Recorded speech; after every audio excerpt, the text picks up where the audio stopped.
Bonjour, je m'appelle Wakunda. Bienvenue à écouter mon professeur.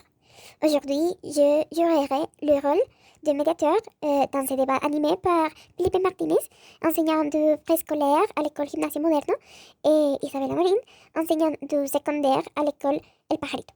Aujourd'hui, nous allons expliquer pourquoi la classe papillon, classe préscolaire d'anglais de l'école Gimnasio Moderno est de niveau 3 dans la dimension de la demande cognitive.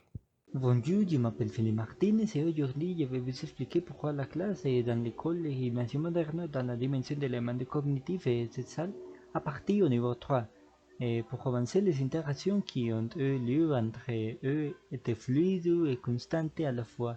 Et les élèves avec les enfants et les enfants entre eux, ils sont maintenus en échange d'une information persistante et en accord avec les sujets qui étaient vus en classe. Merci beaucoup. Nous allons maintenant poursuivre avec Isabella Marin, qui va réfuter les propos de M. Felipe, puisqu'elle considère que cette classe n'est pas de niveau 3, dans la dimension de la demande cognitive. Bonjour à tous, merci beaucoup Wakunda. Je m'appelle Isabella Marine et pour ma part, je voudrais réfuter l'idée que parce qu'ils ont une communication constante entre eux et le professeur, cela ne veut pas forcément dire qu'ils ont un niveau 3, mais que, étant des enfants et ayant beaucoup d'énergie accumulée, ils cherchent un moyen de le canaliser et ils le font par le dialogue. Qui sait que d'autres enfants les canalisent également à travers des activités autres que celles de la classe et donc ils ne font pas d'attention à l'enseignant.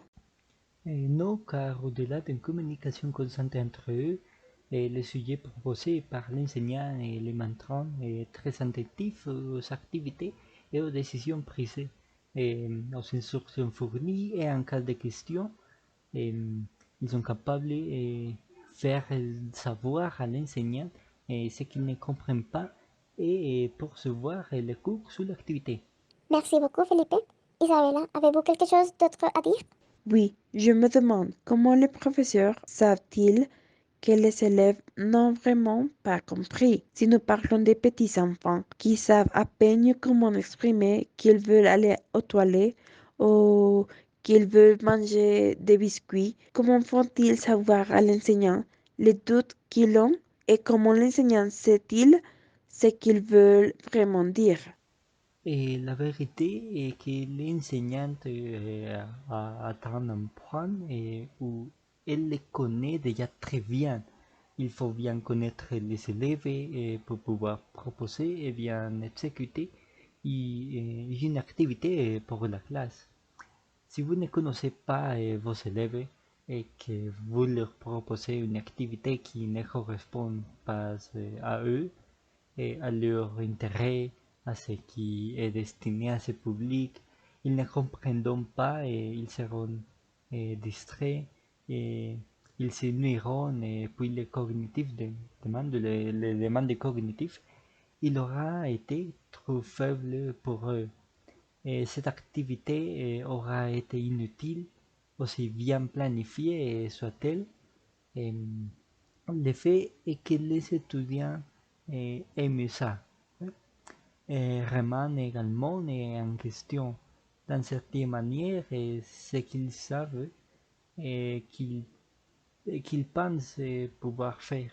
En conclusion, passons à la dernière partie de ce débat. Et ma question est la suivante. Comment est-il possible pour un enseignant de connaître ses élèves en profondeur et dans leur intégralité, en tenant compte de leur âge? Isabella, tu veux commencer? Oui, je pense qu'il n'est pas possible de le faire. Ce sont des enfants d'environ 5 ans. Il est très probable que leur personnalité et leur goût ne sont pas complètement développés et donc ce sont des personnes très basiques à qui il n'est pas possible d'apprendre et connaître une personnalité inexistante. Les enfants de secondaire ou même de lycée ont une personnalité plus complexe et il vaut la peine de personnaliser les activités en fonction de leurs connaissances et de leur goût.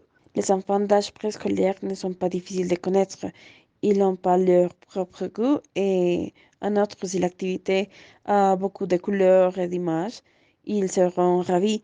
Il ne s'agit pas d'une demande cognitive à l'âge d'un an. Les coloriages, les dessins peuvent être un peu difficiles, mais à l'âge de 5 ans, ils peuvent au moins tenir un crayon. Je ne pense pas que ces groupes puissent être considérés de niveau 3. Je voudrais diviser cela en plusieurs parties. S'il est vrai qu'ils aiment beaucoup les couleurs et les dessins, et qu'ils aiment vraiment faire des activités comme ça, ce ne sont pas les seules activités qu'ils font, et même ici, et ces autres activités qui doivent être liées au crayon ou au crayon de couleur, ils sont très frappantes et parfois même difficiles pour eux.